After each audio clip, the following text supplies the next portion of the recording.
은혜로운 찬양 감사합니다. 오늘도 주의 전에 예배 드리러 나오신 여러분들을 주님의 이름으로 사랑하고 축복합니다. 우리 지난주에 담임 목사님께서 전해주셨던 말씀 함께 기억하시면서 좌우 앞뒤에 계신 성도님들께 이렇게 인사했으면 좋겠습니다. 신앙의 기초가 튼튼한 그리스도인이 됩시다.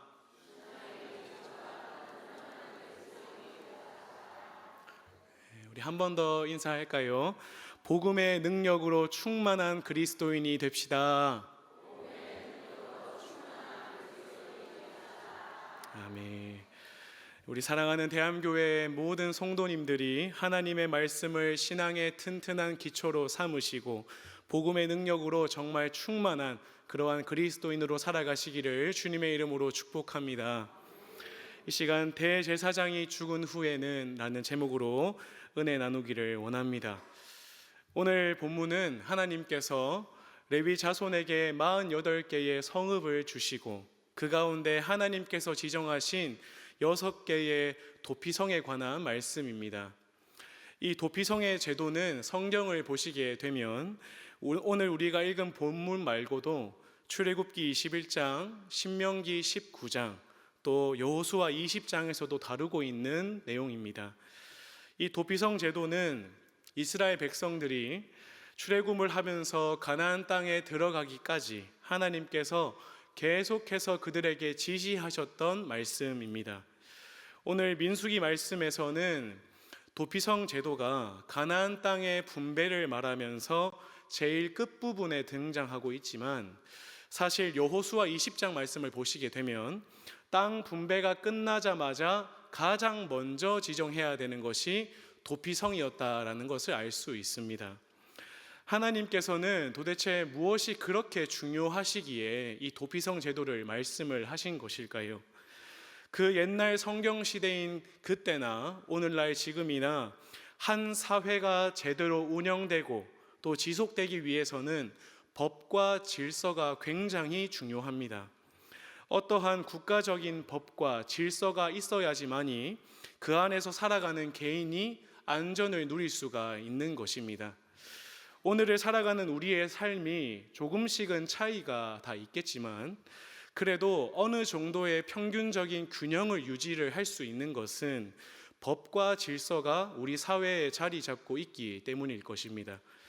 개인의 안전을 제대로 누리기 위해서는 국가적인 법, 질서와 정의가 제대로 이루어져야 하는 것이 당연한 것입니다. 그런데요, 여러분 한번 우리가 생각을 해볼까요? 우리가 살아가는 사회에 분명히 정해진 법과 질서가 있지만 사실 이 법을 지키기 위해서는 사람의 어떠한 동기가 매우 크게 작용합니다. 잘 아시다시피 사람이 법을 잘 지키는 것에는 한계가 있을 수밖에 없다는 것입니다. 실제로 미국의 크리스 웰이라고 하는 유명한 설교가 중에 한 분이 계셨습니다. 이분이 사냥하는 것을 매우 좋아하셨다고 합니다. 실제로 미국에는 지금도 사냥하는 문화가 있습니다.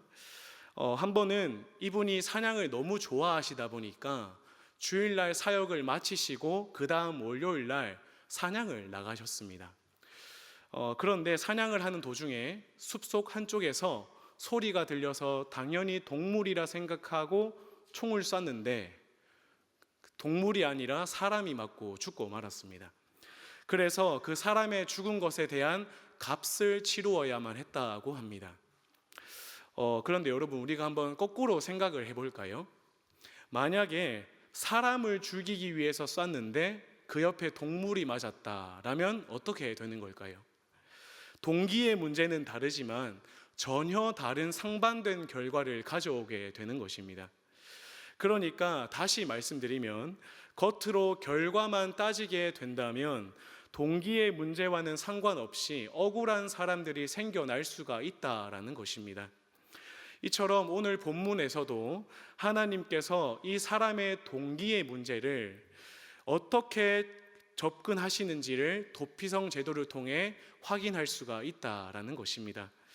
본문 말씀을 하나씩 살펴보겠습니다. 먼저 11절 말씀을 보시겠습니다.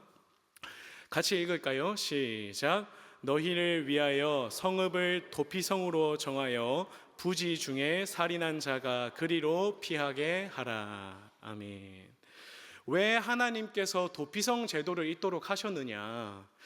부지 중에 의도치 않은 살인을 한 자가 심판을 받기 전까지 죽지 않도록 하기 위한 제도가 도피성이었다라는 것입니다. 우리 출애굽기 21장 12절에서 11절 말씀도 우리 화면을 보면서 함께 읽어봤으면 좋겠습니다. 출애굽기 21장 12절 13절입니다. 시작. 사람을 쳐 죽인 자는 반드시 죽일 것이나 만일 사람이 고의적으로 한 것이 아니라 나 하나님이 사람을 그의 손에 넘긴 것이며 내가 그를 위하여 한 곳을 정하리니 그 사람이 그리로 도망할 것이며. 방금 읽은 이 출애굽기 말씀처럼 살인한 사람은 반드시 하나님께서도 심판을 받도록 명령을 하셨습니다. 그 이유는 하나님께서는 생명을 사랑하는 분이시기 때문입니다. 또한 공의와 정의의 속성을 가지고 있으시기 때문에 하나님의 백성들이 살아가는 그 땅 가운데 정의가 무너지지 않게 하기 위함이셨습니다.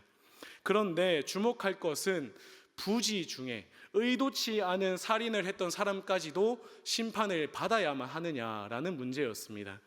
그래서 하나님께서는 우리가 방금 읽었던 출애굽기 말씀처럼 이스라엘 가운데 도피성 제도를 두셔가지고 의도치 않은 살인을 한 자는 거기로 피해서 죽음을 면할 수 있게 해주셨다라는 것입니다.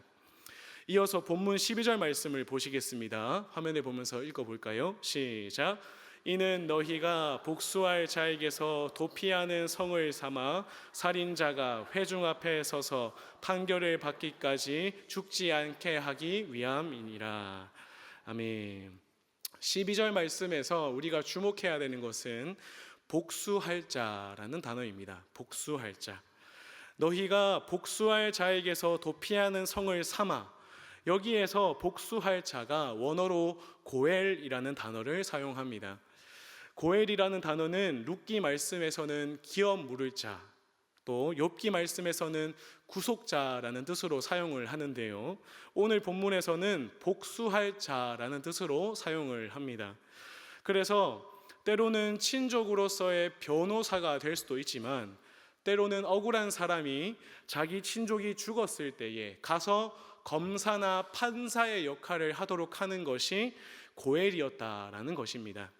다시 말씀드리면 이러한 제도를 두어서 고엘의 역할을 행할 복수할 자가 반드시 살인한 자에게 그 죄를 물을 것인데, 혹여나 부지 중에 살인을 했던 사람은 도피성으로 피해서 억울한 죽음을 면하게 하는 것이 도피성이었다라는 것입니다.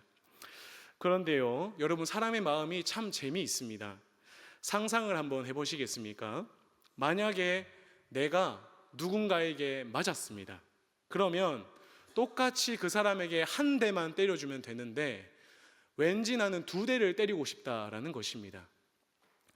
아니면 똑같이 한 대를 때리더라도 나는 좀 더 세게 때려야 적성에 풀린다라는 이러한 사람의 마음이, 연약한 마음이 있다라는 것이죠.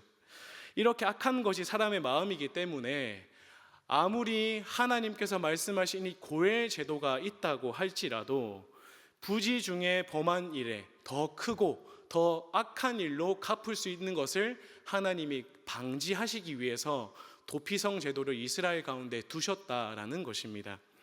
때문에 하나님께서는 그 땅 가운데 정의가 이루어지지 않고 오히려 피해 악순환이 이루어질 것을 염려하셔서 또 막기 위해서 도피성 제도를 두셨다라는 것이죠.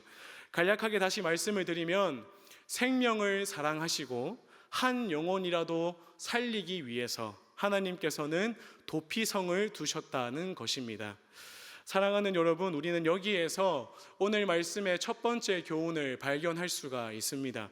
우리 화면을 보면서 읽어보겠습니다. 시작. 하나님은 우리의 실수와 죄 가운데서도 피할 길을 예비하시는 긍휼의 하나님이십니다. 아멘.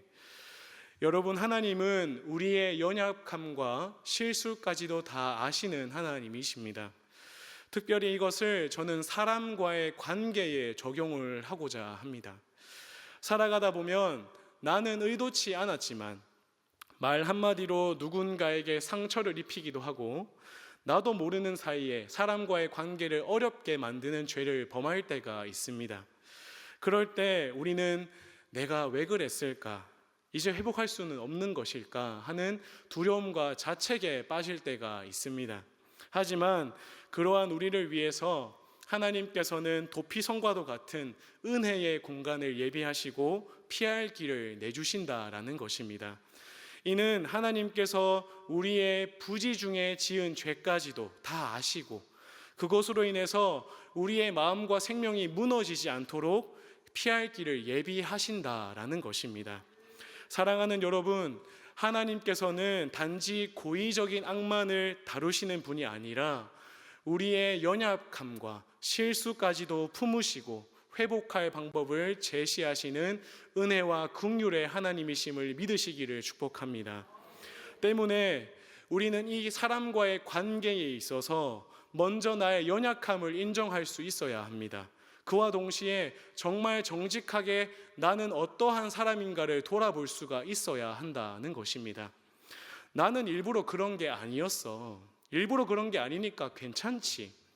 이렇게 자기 합리화에 그치는 것은 하나님께서 원하시는 것이 아니다라는 것입니다. 하나님 앞에서 정말 내 자신의 말과 행동을 정직하게 점검해보고 나로 인해서 혹여나 피해를 입은 이웃이 있다면 그 이웃과 주 안에서 함께 자라가는 성도들과의 관계 회복을 위해서 내가 먼저 한 걸음 내딛는 용기가 필요합니다. 더 나아가 우리가 공동체 안에서 서로가 서로의 도피성이 되어주고 서로가 서로의 용납할 수 있는 사람이 되어줄 수 있다면 그 어떠한 실수도 회복의 문이 닫히지 않을 줄로 믿습니다. 누군가의 실수 뒤에 감추어진 연약함을 부정하는 것이 아니라 부정하기보다 이해하려고 하고 또 관계를 끊어내기보다 내가 먼저 용기 내어서 다시 관계를 이어나가고 회복할 수 있는 우리가 될 수 있기를 주님의 이름으로 축복합니다. 우리 다음으로 본문 14절과 15절을 함께 화면을 보시면서 읽어보겠습니다. 시작. 새 성읍은 요단 이쪽에 두고 새 성읍은 가나안 땅에 두어 도피성이 되게 하라. 이 6 성읍은 이스라엘 자손과 타국인과 이스라엘 중에 거류하는 자의 도피성이 되리니 부지 중에 살인한 모든 자가 그리로 도피할 수 있으리라. 아멘. 하나님께서 두신 그 도피성은 정말 긍휼과 사랑이 넘치는 도시였습니다. 14절을 보시면 새 성읍은 요단 이쪽 그리고 동편과 서편 이렇게 3곳에 두었다라고 기록하고 있습니다. 당시 도피성은 계곡이나 높은 산에 두지 않고 평지에 두었습니다. 왜 평지에 두었을까요? 그것은 모든 사람이 그곳으로 아주 쉽게 찾아갈 수 있게 하기 위함이었습니다. 만약에 도피성을 산에 두었다라고 가정을 해볼까요? 복수할 자를 피해서 도망가는데 안 그래도 복수할 자를 피해서 도망가는 중에 산으로 올라간다라고 치면은 복수할 자에게 죽기 전에 힘들어 지쳐서 먼저 죽지 않겠습니까? 그러니까 평지에 두어서 누구든지 어떤 곳이 도피성인지 빨리 발견하고 또 쉽게 찾아갈 수 있도록 하기 위함에 평지에 두었다라는 것입니다. 또 15절 말씀을 보시게 되면 타국인이나 외국인이나 거류하는 자 어떠한 사람이든지 간에 찾아갈 수 있는 것이 도피성이었습니다. 그리고 도피성은 마치 오늘날의 24시간 편의점처럼 어떠한 시간에도 문을 열어두어서 모든 부지 중에 살인한 자가 언제든지 찾아올 수 있도록 하는 것이 도피성이었습니다. 이처럼 누구든지 어디에서든지 쉽게 찾아올 수 있는 곳이 도피성이었다라는 것이죠. 사랑하는 여러분, 우리는 여기에서 오늘 말씀의 2번째 교훈을 발견할 수 있습니다. 화면을 보면서 함께 읽어보겠습니다. 시작. 우리는 누구나 차별 없이 품을 수 있는 도피성과 같은 공동체여야 합니다. 사실 이 도피성 제도를 자세히 들여다보시게 되면 오늘날의 교회를 떠올릴 수가 있습니다. 그러면서 정말 교회가 이러한 도피성의 기능을 잘 감당하고 있는지에 대해 우리는 생각해 볼 수가 있어야 합니다. 이 땅을 살아가는 모든 사람은 죄에 빠져서 살아갑니다. 사회적 구조 속에서 또 경제적 구조 속에서 내가 가해자가 될 수도 있고 피해자가 될 수도 있습니다. 그래서 전반부에 말씀드린 것처럼 이것이 선순환이 아니라 악순환이 될 수도 있다라는 것입니다. 그렇기 때문에 오늘날의 교회 또한 마치 도피성처럼 모든 사람이 들어올 수 있는 길을 따르는 공동체여야 합니다. 그리고 어느 곳에 있든지 간에 사람들로 하여금 교회로 들어오게 해서 쉽게 교회 공동체 안에 들어와서 스며들 수 있도록 해야 합니다. 또 벽이 없는 공동체로서 차별이 있지 않아야 되고 말 그대로 누구든지 쉽게 들어올 수 있어야 하는 곳이 교회여야 한다라는 것입니다. 그런데 안타깝게도 워낙에 이 시대가 개인주의로 가고 있다 보니까 교회 공동체 속에서도 자꾸만 새로운 사람에 대한 경계심이 나타날 때가 있습니다. 처음 보는 사람이 교회에 오면 저 신천지 아니야? 저 왜 왔지? 이렇게 자꾸 경계하는 경우가 문득 있습니다. 물론 우리 대함교회는 없습니다. 그러나 이 교회에 수많은 상처받은 자, 또 실수한 자, 넘어진 자, 또 방향 잃은 자와 같은 사람들은 누구나 다 교회에 쉽게 들어올 수 있어야만 합니다. 하나님께서 평지에 도피성을 두셨다라는 것은 단순한 행정적인 배치를 넘어서서 언제든지 누구든지 어디서든지 내게로 올 수 있다라는 하나님의 긍휼의 마음인 것입니다. 그렇다면 오늘날 그 하나님을 믿는 우리 또한 누군가에게 쉬운 길, 환영하는 환대의 길, 또 긍휼의 길이 되어야 되지 않겠습니까?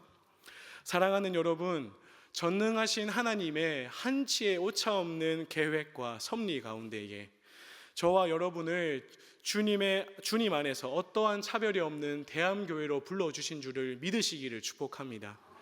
나 같은 자도 이미 교회 공동체 가운데 아무런 제한 없이 환대받은 것을 생각해 본다면 우리가 살아가는 동안 서로를 판단하고 그들을 제한하기보다는 그들을 환영하고 격려하고 회복과 영원한 사귐의 자리로 초대하는 그러한 도피성과도 같은 공동체여야 할 줄로 믿습니다. 부디 저와 여러분들이 속해 있는 우리 대함교회가 도피성과도 같은 긍휼과 사랑의 공동체가 될 수 있도록 앞장서시는 저와 여러분들이 될 수 있기를 주님의 이름으로 축복합니다. 그런데 이렇게만 말씀드리면 도피성은 어떻게 보면 마치 죄인들의 안락한 도시인 것처럼 느껴질 수도 있습니다. 하지만 또 냉정하게 따져보면 마냥 행복한 도시라고도 할 수 없어요. 물론 그곳에서 살인자가 생명을 보존하며 살아갈 수는 있습니다. 그러나 도피성 밖으로는 나갈 수가 없다는 것입니다. 왜입니까? 도피성 밖으로 나가면 고엘, 복수할 자가 나타나서 나를 죽일 수도 있기 때문입니다. 이와 더불어서 주목할 것은 본문 27절처럼 복수할 자는 도피성 밖에서 살인자를 만나 그를 죽여도 피 흘린 자는 죄가 없다라고 하나님께서 말씀하셨기 때문입니다.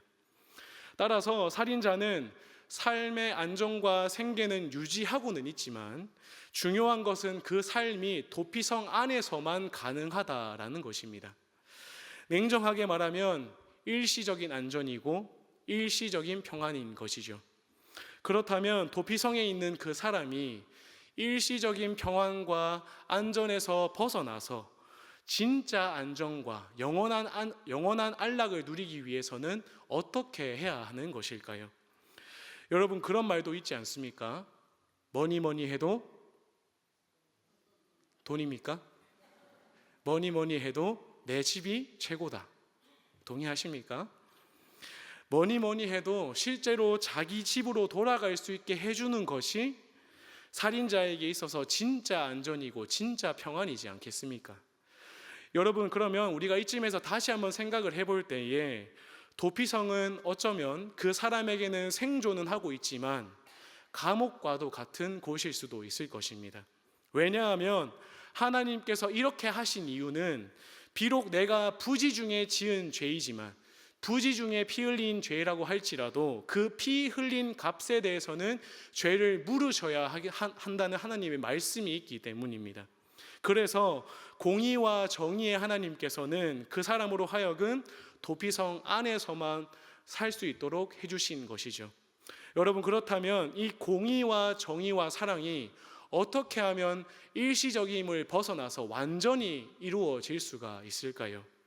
어떻게 하면 복수할 자를 피해서 이 도피성 안에 있는 사람들이 완전한 자유를 누리고 집으로 돌아갈 수가 있을까요? 우리 마지막으로 28절 말씀을 화면을 보시면서 읽겠습니다. 시작. 이는 살인자가 대제사장이 죽기까지 그 도피성에 머물러야 할 것임이라. 대제사장이 죽은 후에는 그 살인자가 자기 소유의 땅으로 돌아갈 수 있느니라. 아멘. 여러분, 본문에서 누가 죽었을 때라고 기록하고 있습니까? 대제사장이 죽었을 때. 그 성에서 대제사장이 죽었다는 소식이 전파될 때, 그때 성 안에 있는 모든 사람이 자기가 그토록 바라고 고대하던 고향 집으로 돌아갈 수 있게 된다라는 것입니다. 그렇다면 여러분, 한번 생각을 해봅시다. 도피성 안에는 금방 어제 죄를 지어서 들어온 사람도 있을 것이고, 10년 전에 아니면 15년 그 이상의 오랜 세월 전에 죄를 짓고 들어온 사람도 있을 것입니다. 어쨌든 간에 하루가 되었던 10년, 15년 그 이상이 되었던지 간에 부지 중에 죄를 지어서 성으로 피했던 사람들이 가장 기다렸던 소식이 무엇이라는 것입니까? 대제사장이 죽는 소식이다라는 것입니다. 그 소식이 전파되면 비로소 내가 진짜 자유를 얻을 수 있는 것이고, 살인은 하였지만 부지 중이라는 억울한 것에 대한 이 정의가 진짜 이루어졌다라는 것을 확인할 수 있게 된다라는 것이죠. 사랑하는 여러분, 왜 하나님께서 대제사장이 죽었다라는 소식을 이 말씀 가운데 심겨두신 것일까요? 이 도피성의 대제사장의 모습으로 이후에 새 언약으로 오시는 예수 그리스도, 영원한 대제사장이신 예수 그리스도의 죽음을 예표한 것입니다. 예수 그리스도가 십자가에 달리셨다는 죽음의 소식, 복음의 소식, 그 복음의 소식이 전해져야지만이 그곳에서 진짜 사랑이 무엇이고, 진짜 정의가 무엇이고, 진짜 사랑이 무엇인지가 사람들을 확인하게 해서 진짜 자유를 누릴 수 있게 된다라는 것입니다. 사랑하는 여러분, 우리는 여기에서 오늘 말씀의 세 번째 교훈을 발견할 수 있습니다. 함께 화면을 보시면서 읽어보겠습니다. 시작.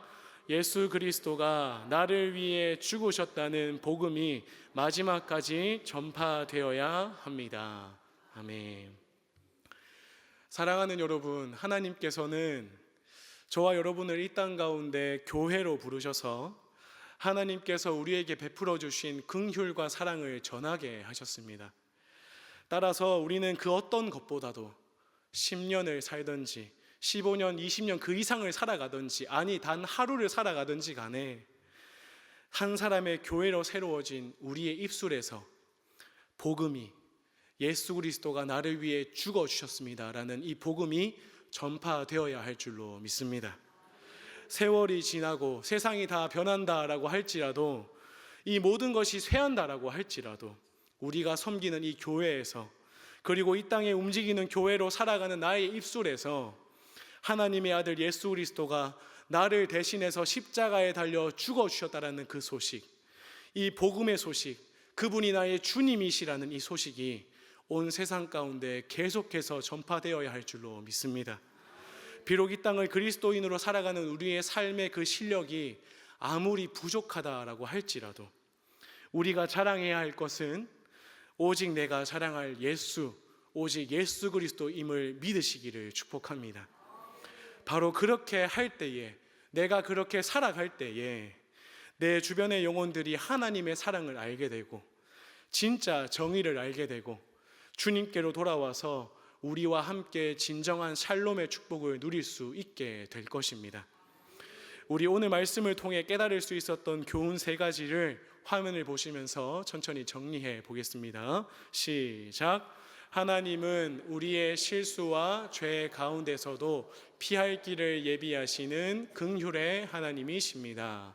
우리는 누구나 차별 없이 품을 수 있는 도피성과 같은 공동체여야 합니다. 예수 그리스도가 나를 위해 죽으셨다는 복음이 마지막까지 전파되어야 합니다. 아멘. 사랑하는 여러분, 하나님께서는 우리의 연약함과 실수까지도 품으시고 회복할 수 있는 기회를 주시는 은혜와 사랑의 하나님이십니다. 이스라엘 백성들을 위해서 도피성을 예비하신 그 하나님은 오늘을 살아가는 지금도 우리에게 동일하게 죄인된 우리를 향한 끝없는 사랑과 오래 참음으로 함께하고 계십니다. 특별히 이 관계에 있어서 주 안에 결코 우연이 없는 이 사람과 사람과의 만남 가운데에 우리가 옆 사람을 한 사람 한 사람을 하나님의 형상을 닮은 존귀한 자로 여기시고 귀하게 대하실 수 있기를 축복합니다. 하나님 앞에서 먼저 나의 마음과 생각을, 행동을 점검해 보시면서 주 안에 함께 가는 내 옆에 있는 성도님과 자라갈 그 관계 회복을 위해서 먼저 한 걸음을 내디뎌 보시고 또 그래서 서로가 서로의 도피성이 되어줄 수 있기를 소망합니다. 그리고 우리 교회 공동체가 누구든지 와서 안식하고 회복하는 장소가 되어서 교회의 문턱을 넘는 모든 이들을 품을 수 있는 넉넉한 마음을 지닐 수 있기를 간절히 소망합니다. 판단하고 선 긋고 차별하고 그렇게 행동하기 전에 이미 나 같은 자도 아무런 걸림돌 없이 그저 격려와 사랑으로 환영받은 것을 생각해 보시면서 누구든지 우리 교회 가운데에 쉽게 스며들 수 있도록 주님의 마음으로 그들을 환대하는 우리 모든 그리스도인들이 될 수 있기를 소망합니다. 그리고 마지막으로 주님께서 다시 오실 때까지 우리의 삶과 공동체를 통해서 복음이 전해져야 할 줄로 믿습니다. 갈라디아서 6장 14절 말씀입니다. 그러나 내게는 우리 주 예수 그리스도의 십자가 외에 결코 자랑할 것이 없으니. 교회 공동체 안에서뿐만 아니라 교회 건물 밖을 나가셔서도 한 사람의 움직이는 교회로 살아가실 때에 그 입술에서 마지막 숨을 거두는 그때까지 예수님이 나와 당신을 위해 죽어주신 주님이십니다 라는 이 복음을 끝까지 전파하실 수 있기를 소망합니다. 예수 그리스도가 나를 위해 죽으셨습니다. 우리의 영원한 대제사장이신 예수 그리스도가 나와 당신을 위해 죽어주신 분이십니다. 하나님의 아들이신 나의 주 예수 그리스도가 나와 당신을 위해 죽어주셨습니다. 이 고백이, 이 복음이 올 한 해 복음의 능력으로 달려가는 우리 대암교회 모든 그리스도인들 가운데에 삶의 구석구석 자리마다 흘러 넘칠 수 있기를 주님의 이름으로 축복합니다.